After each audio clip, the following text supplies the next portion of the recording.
والذين لا يشهدون الزور وإذا مروا باللغو مروا كراما والذين إذا ذكروا بآيات ربهم لم يخروا عليها صما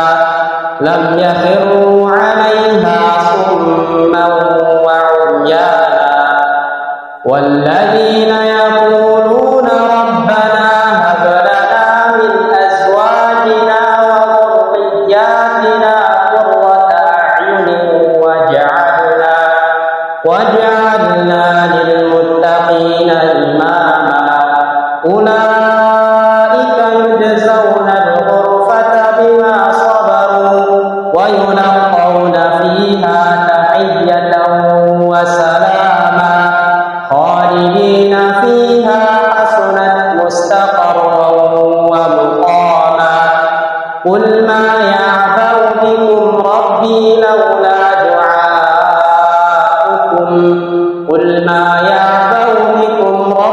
لولا دعاؤكم فقد كذبتم فسوف يكون لزاما.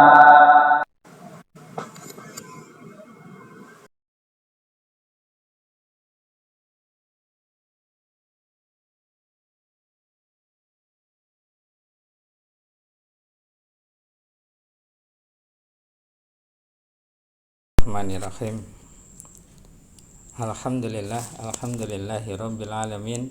Asyhadu an la ilaha illallah wahdahu la syarikalah wa asyhadu anna Muhammadan abduhu wa rasuluh. Allahumma salli ala Muhammad wa ala alihi wa ashabihi ajmain. Amma ba'd. Ya bunaya, ya ahli yang insyaallah dirahmati oleh Allah. Mari kita lanjutkan pembacaan buku 40 hadis tentang keutamaan sholat berjamaah di masjid, ya. Sekarang sampai hadis yang ke-16, ya, yaitu bab tentang sebab meraih dua kebebasan, yaitu sifat nifak dan siksa neraka. Hadis Anas bin Malik radhiyallahu anhu. An Anas bin Malik qala Rasulullah sallallahu alaihi wasallam, man shalla lillahi arba'ina yauman fi jama'ati yudriku at-takbiratal ula kutiba lahu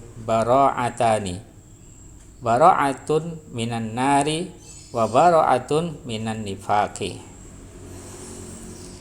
Yang artinya, dari Anas bin Malik, dia berkata, Rasulullah sallallahu alaihi wasallam bersabda, barang siapa sholat 40 hari di dalam jamaah, dia mendapatkan takbir yang pertama, ditulis baginya dua kebebasan, kebebasan dari neraka dan kebebasan dari kemunafikan.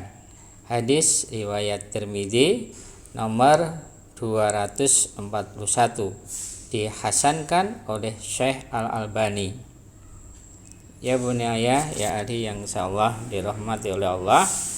Jadi pada hadis ini Rasulullah SAW bersabda, ya, man shola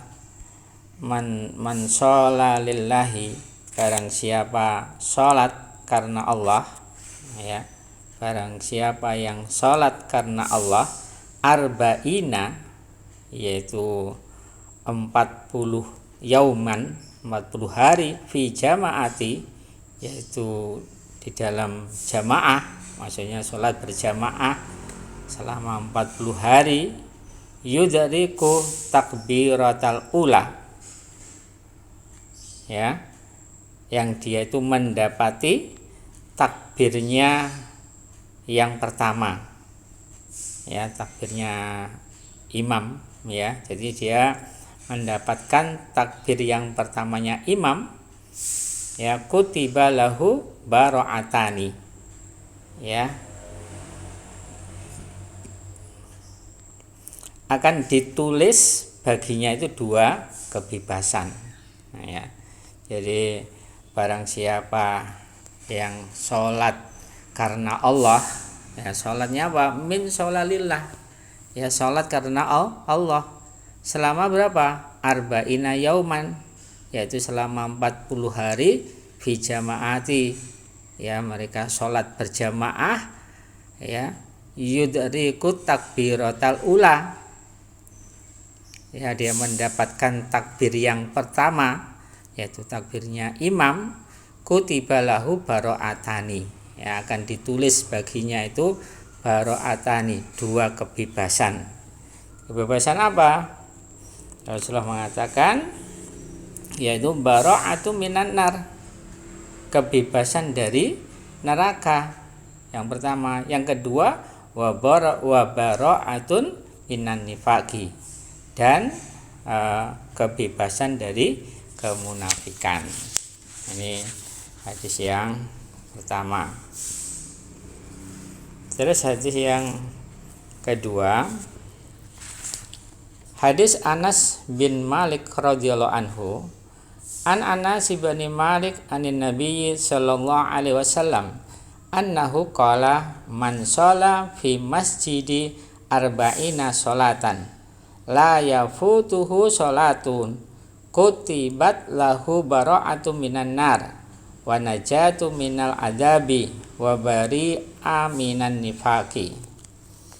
Yang artinya dari Anas bin Malik, dia berkata, Nabi Muhammad sallallahu alaihi wasallam bersabda, barang siapa sholat di masjidku 40 hari, tidak terluput satu sholat pun, ditulis baginya kebebasan dari neraka, keselamatan dari siksa, dan dia bersih dari kemunafikan. Hadis riwayat Ahmad nomor 12.583, Tobroni di dalam Mu'jamul Ausat nomor 5.440, Syekh Asy-Syu'aib Al-Arnaud menyatakan sanadnya dhaif sebab ada perawi majhul tidak dikenal bernama Nubaid bin Umar. Yang kita bacakan fawaid hadis, ya.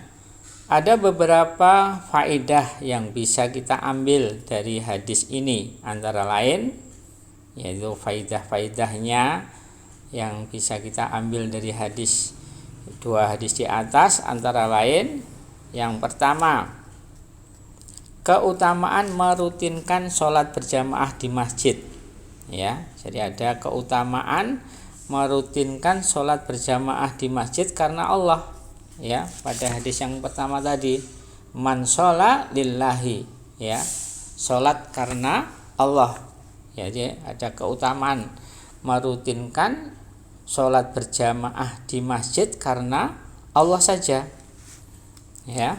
Jadi niatkan sholat berjamaah itu hanya satu tujuannya, yaitu karena Allah subhanahu wa ta'ala. Yang kedua, keutamaan sholat berjamaah di masjid 40 hari dengan selalu mendapatkan takbiratul ihramnya imam, yaitu takbir yang pertama dari imam, ya. Jadi ini ada keutamaan, ya. Tadi disebutkan yaitu orang yang mereka itu sholat berjamaah karena Allah di masjid selama 40 hari, ya, selalu mendapatkan takbiratul ihramnya imam, yaitu takbir yang pertama dari imam selama 40 hari, maka dia mendapatkan 2 kebebasan, yaitu apa tadi? Kebebasan dari neraka dan kebebasan dari kemunafikan. Terus yang ketiga, faedahnya, orang munafik di zaman Nabi Muhammad sallallahu alaihi wasallam, ya. Jadi orang-orang munafik di zamannya Nabi Muhammad sallallahu alaihi wasallam itu berat melaksanakan sholat jamaah. Jadi orang-orang munafik itu apa? Berat untuk melakukan sholat berjamaah. Aras-arasan kalau dia itu mau sholat berjamaah, ya. Jadi orang-orang munafik di zamannya Nabi Muhammad sallallahu alaihi wasallam itu berat untuk melaksanakan sholat jamaah. Ya, dalam hadis yang lainnya yaitu sholat jamaah Isya dan sholat jamaah subuh. Ya.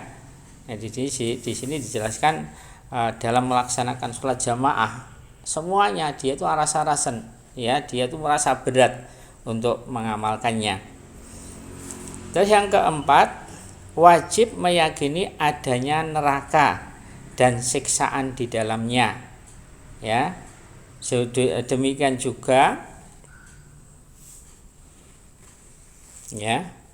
Demikian juga adanya jannah, adanya surga dan kenikmatan yang ada di dalamnya.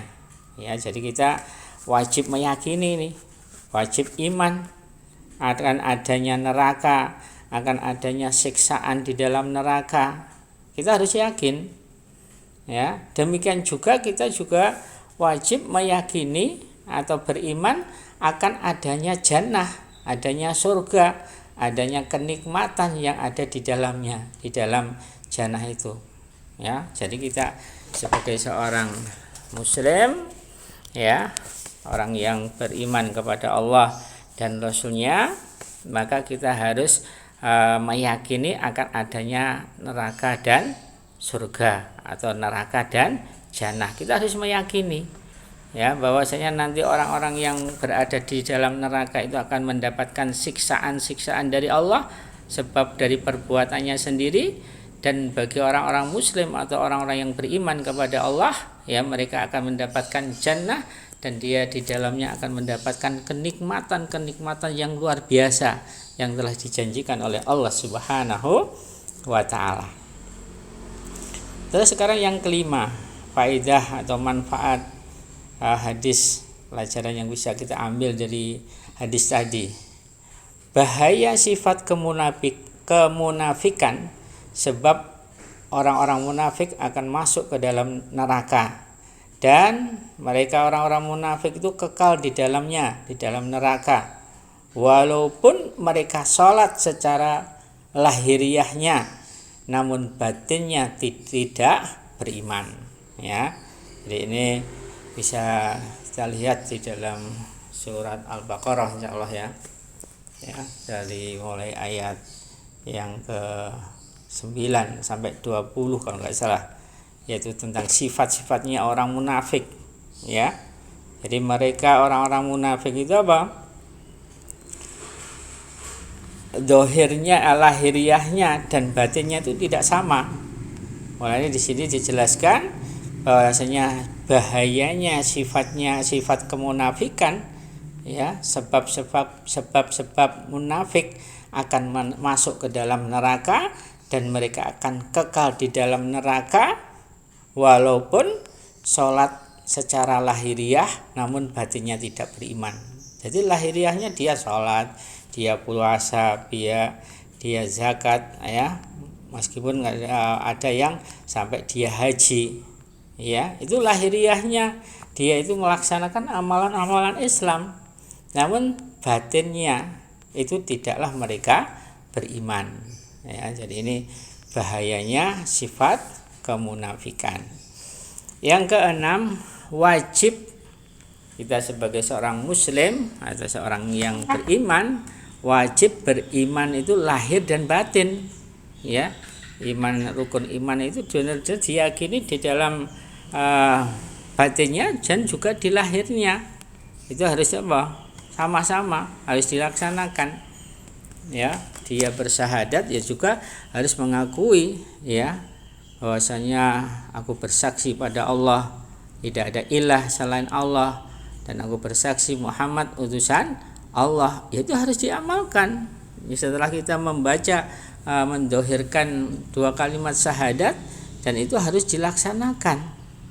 Ya, kita menyatakan tidak ada ilah selain Allah, ya, maka wajib bagi kita tidak boleh kita itu menyembah atau beribadah kepada selain Allah Subhanahu wa taala. Ya. Sekarang yang ketujuh, yang terakhir, yaitu kesalahan anggapan keutamaan khusus sholat arba'in di Masjid Nabawi, yaitu sholat 40 kali di Masjid Nabawi, sebab hadisnya dhaif atau hadisnya lemah. Namun tentu sholat di Masjid Nabawi memiliki keutamaan yang sangat besar, sebab sekali sholat sekali sholat di dalamnya seperti 1000 sholat di masjid lainnya kecuali Masjidil Haram.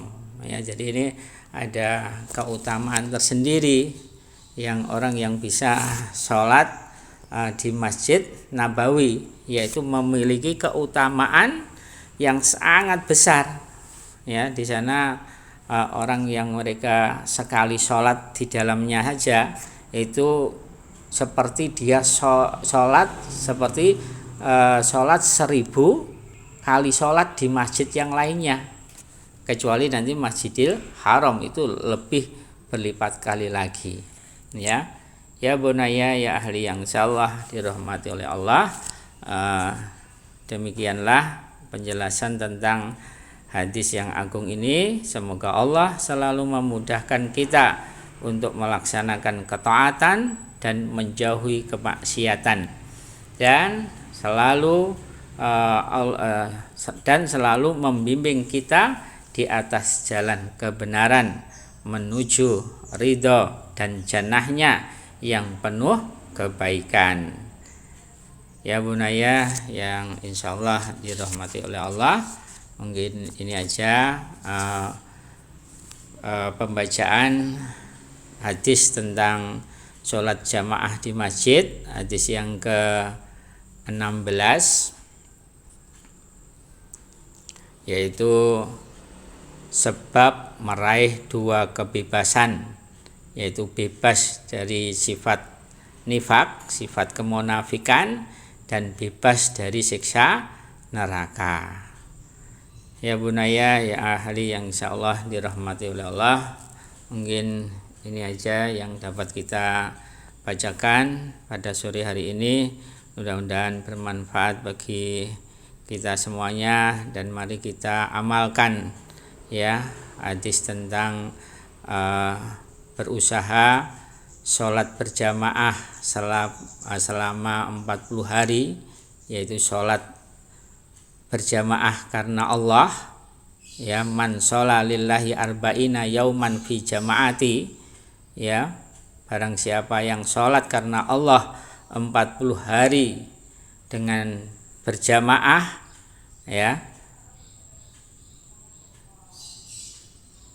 dengan mendapatkan takbiratul ihram yang pertama, yaitu takbir yang pertama imam, maka dituliskan baginya 2 kebebasan, yaitu bebas dari neraka dan kebebasan dari kemunafikan. Mari kita amalkan, kita berusaha untuk selama 40 hari niatkanlah sholat berjamaah itu karena Allah Subhanahu wa ta'ala. Kiranya itu aja, mari kita tutup dengan doa kafaratul majelis dan hamdalah. Subhanakallahumma wa bihamdika asyhadu an la ilaha illa anta astaghfiruka wa atubu ilaik. Walhamdulillahi rabbil alamin.